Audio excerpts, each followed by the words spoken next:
అమ్మో ఇన్ని పైసలు మళ్ళీ వచ్చేసిన పైసలు తీసుకొని మళ్ళీ ఏం చెప్తావు? అయ్యో ఏం చెప్పట్లేదు, నేను ఏం చెప్తాను చెప్పు. ఇది ప్రమోషన్ ఏమన్నా చెప్పు, జాయిన్ గా పెట్టు విన్ గా అని కాదు.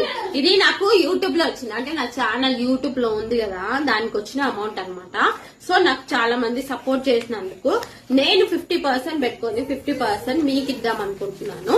సో ఏదైనా చిన్న చిన్న ప్రాబ్లమ్స్ వస్తే నాకు చెప్పండి, ప్రాబ్లం పంపించండి, ఫోన్ నంబర్ పెట్టండి, నేను ఫోన్ పే అయినా గూగుల్ పే అయినా వేస్తాను కంపల్సరీ. ఎందుకంటే ఇప్పుడు చూడండి, నేనైతే ఏం ప్రమోషన్ చేయట్లేదు. అది ఛానల్ కి వెళ్ళండి, 500 పెట్టుకోండి, ప్రొడక్షన్ చెప్తా ఆడండి మీకు వస్తుంది, లేకపోతే వీడియో చూడండి మీకు అమౌంట్ వస్తుంది, కాయిన్స్ వస్తాయి, అది అమౌంట్ లో ట్రాన్స్ఫర్ చేసుకోవచ్చు. అక్కడ ఏమని చెప్తున్నా కాదు కదా. నేను నాకు వచ్చిన దాంట్లో 50% నాది, 50% మీది. ఓకేనా? సో ఏమైనా గాయస్ చిన్న చిన్న ప్రాబ్లమ్స్ ఉంటే నాకు మెసేజ్ చేయండి, కామెంట్ చేయండి, నంబర్ పెట్టండి. బాయ్.